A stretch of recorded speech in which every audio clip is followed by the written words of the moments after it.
السلام علیکم ورحمۃ اللہ وبرکاتہ۔ آج میں 10th کلاس کی بک کے ایک شاعر عرش صہبائی کی 2 غزلوں کے ساتھ آپ کے سامنے حاضر ہوں،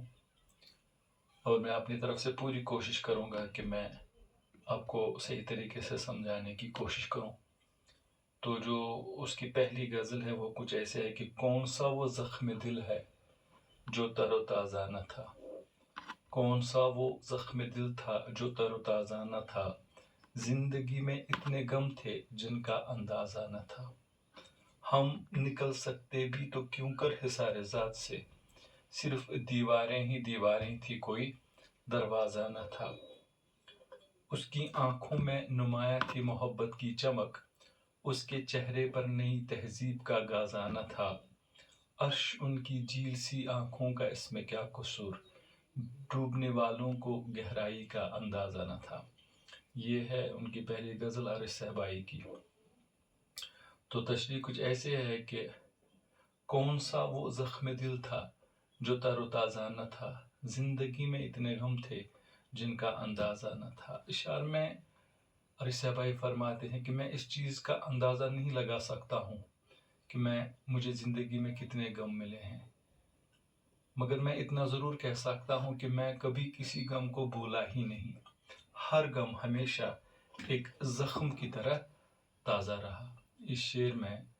عرش صہبائی فرماتے ہیں کہ میں اس چیز کا اندازہ نہیں لگا سکتا ہوں، میں نہیں بتا سکتا ہوں کہ مجھے زندگی میں کتنے غم ملے ہیں، مگر اتنا میں ضرور کہہ سکتا ہوں کہ میں کبھی کسی غم کو بھولا ہی نہیں، کیونکہ ہر غم ہمیشہ ایک زخم کی طرح تازہ رہا۔ پھر دوسرا شعر ہے کہ ہم نکل سکتے بھی تو کیوں کر حصار ذات سے، صرف دیواریں ہی دیواریں تھی کوئی دروازہ نہ تھا۔ اس شعر میں شاعر فرماتے ہیں کہ غموں اور پریشانیوں کی وجہ سے جو میری روح ہے وہ تنگ آ چکی تھی، اور میری روح اب میرے جسم سے باہر نکلنا چاہتی تھی لیکن نہیں نکل سکی، کیونکہ چاروں طرف صرف دیواریں ہی دیواریں تھیں اور باہر نکلنے کا کوئی راستہ نہیں تھا۔ اس شعر میں عرش صہبائی فرماتے ہیں کہ غموں اور پریشانیوں کی وجہ سے میری روح تنگ آ چکی تھی، اور میری روح جو ہے اب میرے جسم سے باہر نکلنا چاہتی تھی مگر نہیں نکل سکی، کیونکہ چاروں طرف صرف دیواریں ہی دیواریں تھی اور باہر نکلنے کا کوئی دروازہ نہیں تھا۔ پھر ہے کہ اس کی آنکھوں سے نمایاں تھی محبت کی چمک، اس کے چہرے پر نئی تہذیب کا غازہ نہ تھا۔ اس شعر میں شاعر فرماتے ہیں کہ جب میں نے پہلی بار اپنے محبوب کو دیکھا تو مجھے اس کی آنکھوں سے محبت کی چمک نظر آ رہی تھی، اس کے چہرے کو دیکھ کر نہیں لگتا تھا کہ یہ کبھی بے وفا ہو جائے گا، اس کے چہرے کو دیکھ کر نہیں لگتا تھا کہ وقت گزرنے کے ساتھ ساتھ یہ بھی بدل جائے گا۔ اس شعر میں شاعر فرماتے ہیں کہ جب پہلی بار میں نے اپنے محبوب کو دیکھا تو مجھے اس کی آنکھوں سے محبت کی چمک نظر آ رہی تھی، اس کے چہرے کو دیکھ کر نہیں لگتا تھا کہ یہ کبھی بے وفا ہو جائے گا، یا اس کے چہرے کو دیکھ کر نہیں لگتا تھا کہ وقت گزرنے کے ساتھ ساتھ یہ بدل جائے گا اور اس پر نئی تہذیب کا اثر ہو جائے گا۔ پھر لاسٹ ہے عرش ان کی جھیل سی آنکھوں کا اس میں کیا قصور، ڈوبنے والوں کو گہرائی کا اندازہ نہ تھا۔ اس شعر میں شاعر فرماتے ہیں، اپنے آپ سے مخاطب ہو کر عرش صہبائی فرماتے ہیں کہ میرے محبوب کی آنکھیں جھیل جیسی گہری ہیں جن میں کوئی بھی ڈوب سکتا تھا، مگر اس میں قصور میرے محبوب کی آنکھوں کا نہیں تھا بلکہ ڈوبنے والے کا تھا جس نے خود گہرائی کا اندازہ نہیں لگایا تھا۔ اس شعر میں عرش صہبائی اپنے آپ سے مخاطب ہو کر فرماتے ہیں کہ میرے محبوب کی آنکھیں جھیل جیسی گہری تھیں جن میں کوئی بھی ڈوب سکتا تھا، مگر یہ قصور میرے محبوب کی آنکھوں کا نہیں تھا بلکہ ڈوبنے والے کا خود قصور تھا جس نے گہرائی کا اندازہ نہیں لگایا تھا۔ تو یہ تھی عرش صہبائی کی غزل نمبر 1۔ اسی بک میں اسی جگہ پر اس کی ایک دوسری غزل ہے اب جس کو میں آپ کے سامنے بیان کرنے کی کوشش کروں گا۔ اس کی دوسری غزل کچھ ایسے ہے کہ ہر ایک رنگ میں کاٹیں گے ہم سزا ہی سہی، یہ زندگی کسی مفلس کی بد دعا ہی سہی، نہ اس کو بھول کہ میں نے تجھے کیا تحقیق، یہ الگ بات ہے کہ یہ اور بات ہے کہ تو وقت کا خدا ہی سہی، یہی بہت ہے مجھ پر تیری توجہ ہے، تیری نگاہ کا انداز دوسرا ہی سہی، وہ میری روح میں تحلیل ہو چکا ہے عرش، اگر وہ مجھ سے جدا ہے چلو جدا ہی سہی۔ تو پہلا شعر کچھ ایسے ہے کہ ہر ایک رنگ میں کاٹیں گے ہم سزا ہی سہی، یہ زندگی کسی مفلس کی بد دعا ہی سہی۔ شعر میں شاعر فرماتے ہیں کہ یہ زندگی چاہے ہمارے لیے کوئی سزا ہے، یہ زندگی چاہے غریب کی کوئی بد دعا ہے،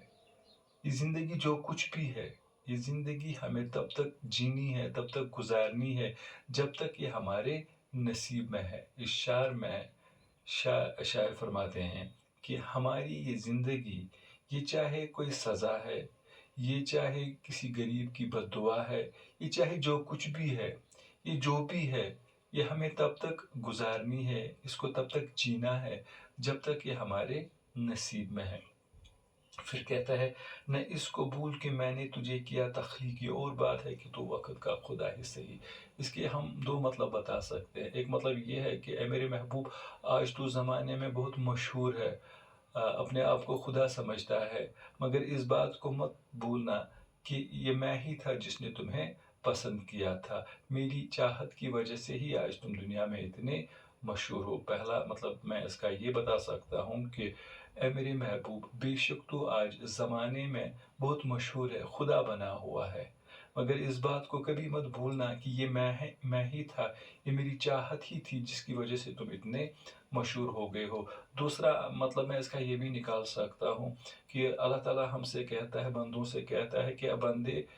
تو آج زمین پر بیٹھ کر، زمین پر رہ کر کیا کچھ نہیں کرتا ہے، اپنے آپ کو خدا سمجھتا ہے، کیا کچھ نہیں کرتا ہے، نافرمانی کرتا ہے، ہر ایک جرم کرتا ہے، ہر ایک غلط کام کرتا ہے، تو مجھے بھی بھول چکا ہے، مگر کبھی یہ مت بھولنا کہ میں ہی تمہارا خدا ہوں، میرے ہاتھ میں ہی تمہارا سب کچھ ہے، میں چاہوں تو تمہیں برباد بھی کر سکتا ہوں، میں نے ہی تمہیں پسند بھی کیا تھا، میں نے ہی تمہیں پیدا بھی کیا تھا، اور میں ہی تمہیں اس جہان سے لے جا سکتا ہوں۔ اس شعر میں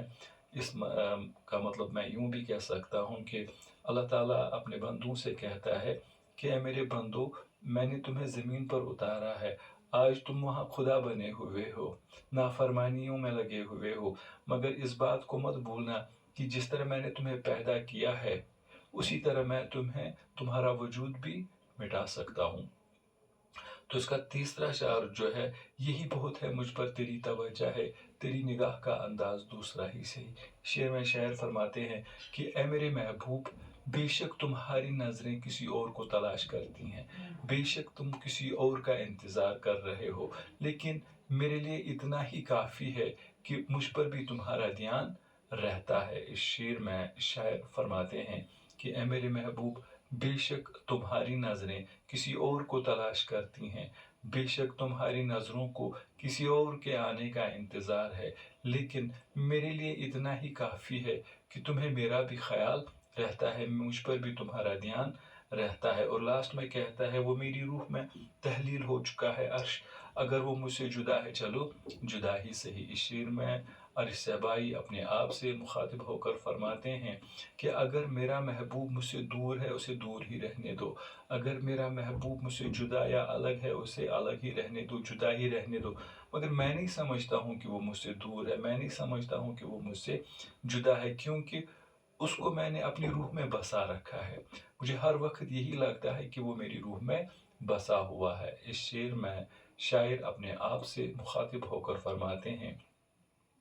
کہ اگر میرا محبوب مجھ سے الگ ہے، جدا ہے، دور ہے، رہنے دو، مجھے فرق نہیں پڑتا، میں نہیں سمجھتا ہوں کہ وہ مجھ سے دور ہے، جدا ہے یا الگ ہے، کیونکہ اس کو میں نے اپنی روح میں بسا کر رکھا ہے، مجھے ہر وقت یہی لگتا ہے کہ وہ میری روح میں موجود ہے۔ تو یہ تھی عرش صہبائی کی دو غزلیں جن کی میں نے تشریح کرنے کی کوشش کی ہے۔ اگر آپ لوگوں کو اچھی لگی ہوں گی تو ٹھیک ہے، اگر آپ کو ٹھیک نہیں لگی ہوں گی تو اس کے لیے میں معذرت خواہ ہوں، اور میری امید ہے، مجھے اس بات پر پورا یقین ہے کہ میں دھیرے دھیرے آپ لوگوں کو زیادہ اچھا اور صحیح بتانے کی کوشش کروں گا۔ فی الحال جتنا مجھے آتا ہے وہ میں آپ لوگوں کو بتانے کی کوشش کرتا ہوں۔ انشاءاللہ اگلی بار موقع ملا تو کسی اور شاعر کے ساتھ آپ کے سامنے حاضر ہو جاؤں گا. تب تک کے لیے اجازت دیجیے. خدا حافظ.